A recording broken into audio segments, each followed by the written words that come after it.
చేసే పనులు ఇవి. వారం రోజులుగా చూస్తున్నారు. ఎవరు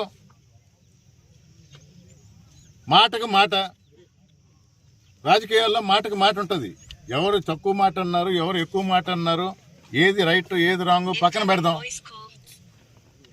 నెల్లూరు జిల్లాలో ఇంటి మీద పడి ధ్వంసం చేయడం అనే సంస్కృతే లేదు. మరి ఆ ఫ్యామిలీ యొక్క అభిమానులు పోయారంట. అభిమానులు పోయి ఇంట్లో ఉన్న ప్రతి ఒక్క రూమ్లో ఉన్న ప్రతిదీ ధ్వంసం చేశారు. అదే ఆ రోజు ప్రసన్న కుమార్ రెడ్డి గారు ఉంటే ఏమైనదో ఊహించడానికి కూడా కష్టంగా ఉంది.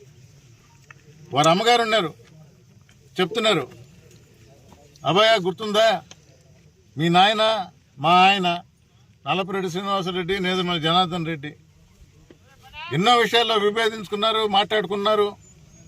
కానీ ఈ విధంగా ఎప్పుడూ లేదు. నెల్లూరు జిల్లాలో లేని సంస్కృతిని కొత్తగా తీసుకువస్తున్నారు. పోలీసులకి కేసు పెట్టాం, వీడియోలు చూపించాం, కథలకే లేదు. ఇక్కడ మాత్రం గ్రీవియన్స్లో ఒక వడ్డెర కులానికి సంబంధించిన వ్యక్తి మీద ఇస్తే ఆగమేఘాల మీద వచ్చేసి బతికున్న చెట్లని 500 చెట్లని చంపేశారు. అక్కడ మాత్రం దిక్కులేదు. ఆ ఫ్యామిలీ మీద ఒక జర్నలిస్ట్ రాశాడు అని మళ్ళా అభిమానులు ఆయన ఆఫీసు మీద పోయారు. అది కూడా మీరు చూశారు. జమీన్ రైతు మీద అభిమానులు ఏమంటున్నారు? బహిరంగంగా క్షమాపణ చెప్పాలంట. మేము ఆ ఫ్యామిలీ యొక్క అభిమానులం. ఏ రాజ్యాంగం ఇది?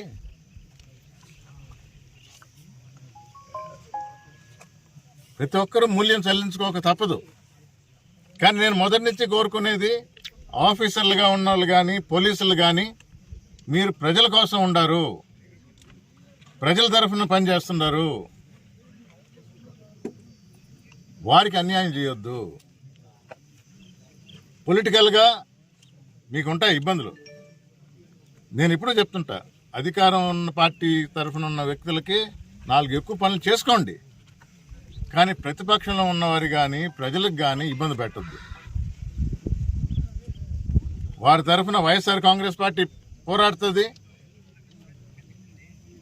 వెంకటగిరి నియోజకవర్గంలో వారి తరఫున నేనుంటా. ఇదివరకు కూడా తప్పుడు కేసులు పెట్టినప్పుడు కోర్టుకు తీసుకువెళ్ళటం జరిగింది. ఇక్కడ కూడా అదే పని చేస్తాం. మరొకసారి ఆఫీసర్లందరికీ విన్నవించుకుంటుందా, చేయగలిగితే న్యాయం చేయండి, లేదంటే ఆఫీసులో కూర్చోండి. అన్యాయం మాత్రం చేయొద్దు.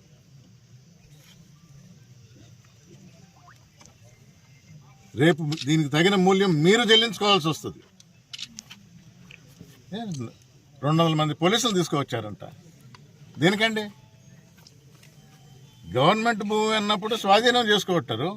చెట్లు ఎందుకు చంపారు?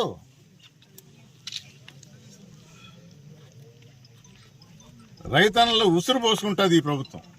అది ఎప్పుడు జరిగేది. ఇది ఇంతటితో ఆగదు.